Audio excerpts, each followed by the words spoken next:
fashion में दुनिया जाए लाला, फैशन में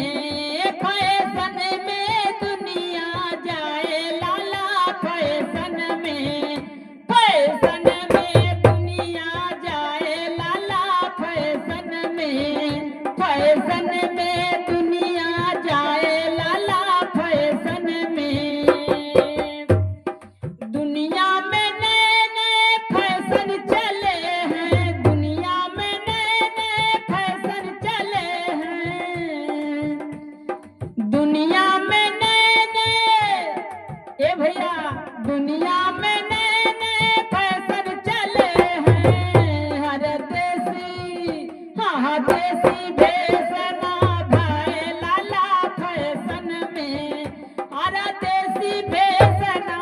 भाई लाला, फैशन में हाँ देसी भेषना भाई लाला, फैशन में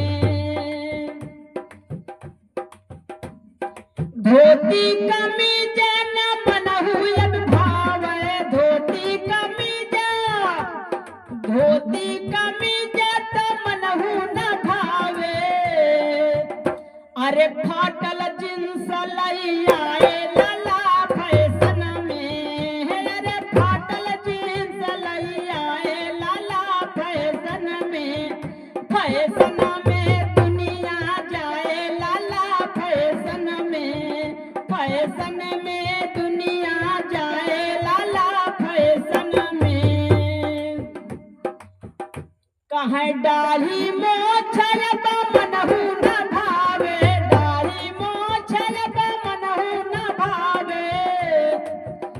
अरे डाढ़ी मोछल बा मनहु न भावे, मनहु न भावे भैया, मनहु न भावे, अरे हिप्पी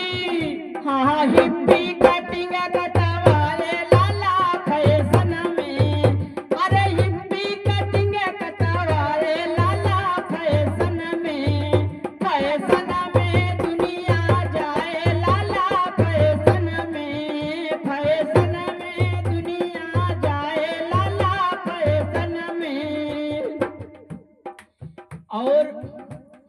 घरवा के भोजन भैया बाहरे आज के समाज के फैशन का कहता, घरवा के भोजन मनवा न भावे, घरवा के भोजन मनवा न भावे, तो का भावेला ए भैया, अरे घरवा के भोजन मनवा न भावे, हर रेस्टोरेंट सुहाए लाला, फैशन में हाँ रेस्टोरेंट सुहाए लाला, फैशन में अब होटल के खाना सुहाए लाला, फैशन में दुनिया जाए लाला, फैशन में आज के बढ़ते हुए समय में बढ़ते हुए फैशन में कोई जवाब नहीं है, कहना है क्या, हरे कीर्तन भजन लबा मनवा न भावे, कीर्तन भजन लबा ए भैया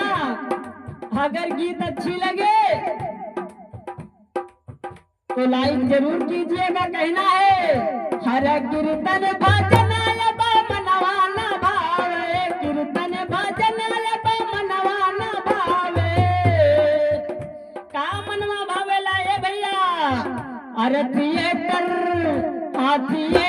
सिनेमा सुहाए लाला, फैशन में हाँ थिएटर सिनेमा सुहाए लाला, फैशन में दुनिया जाए लाला, फैशन में दुनिया जाए लाला, फैशन में और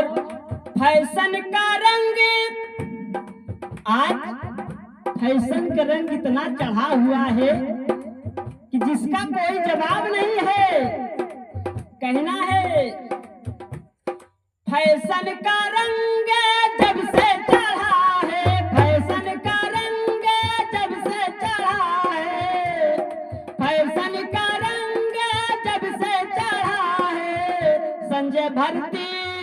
संजय भरती गीतिया सुनाए लाला